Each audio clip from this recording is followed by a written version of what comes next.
जय श्री कृष्णा। हिंदू धर्म में एकादशी का व्रत महत्वपूर्ण स्थान रखता है। प्रत्येक वर्ष 24 एकादशियां होती हैं। जब अधिक मास या मल मास आता है तब इनकी संख्या बढ़कर 26 हो जाती है। श्री कृष्ण कहते हैं कि समस्त जगतों का नाश करने वाला काल मैं हूँ और मैं यहाँ समस्त लोगों का विनाश करने आया हूँ।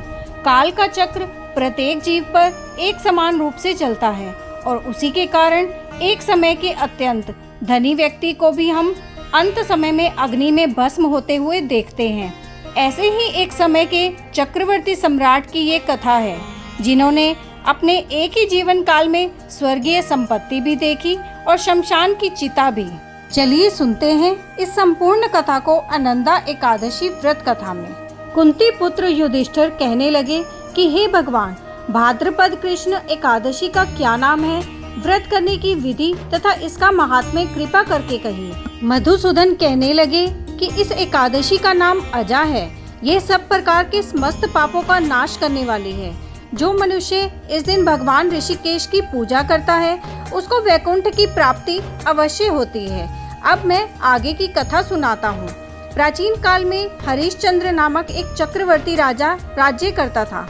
उसने किसी भी कर्म के वशीभूत होकर अपना सारा राज्य व धन त्याग दिया, साथ ही अपनी स्त्री, पुत्र तथा स्वयं को बेच दिया। वह राजा चांडाल का दास बनकर सत्य को धारण करता हुआ मृतकों का वस्त्र ग्रहण करता रहा, मगर किसी प्रकार से सत्य से विचलित नहीं हुआ।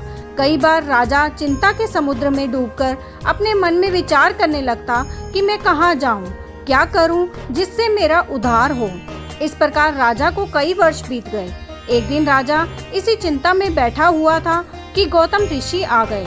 राजा ने उन्हें देखकर प्रणाम किया और अपनी सारी दुख भरी कहानी कह सुनाई।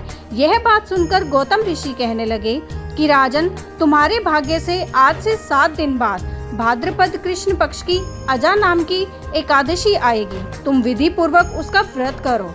गौतम ऋषि ने कहा कि इस व्रत के पुण्य प्रभाव से तुम्हारे समस्त पाप नष्ट हो जाएंगे। इस प्रकार राजा से कहकर गौतम ऋषि उसी समय अंतर्ध्यान हो गए। राजा ने उनके कथनानुसार एकादशी आने पर विधि पूर्वक व्रत व जागरण किया। उस व्रत के प्रभाव से राजा के समस्त पाप नष्ट हो गए। स्वर्ग से बाजे बजने लगे और पुष्पों की वर्षा होने लगी। उसने अपने मृतक पुत्र को जीवित और अपनी स्त्री को वस्त्र तथा आभूषणों से युक्त देखा। व्रत के प्रभाव से राजा को पुनः राज्य मिल गया। अंत में वह अपने परिवार सहित स्वर्ग को गया। हे राजन, यह सब अजा एकादशी के प्रभाव से ही हुआ। अतः जो मनुष्य यत्न के साथ विधि पूर्वक इस व्रत को करते हुए रात्रि जागरण करते हैं, उनके समस्त पाप नष्ट होकर अंत में वे स्वर्ग लोक को प्राप्त होते हैं।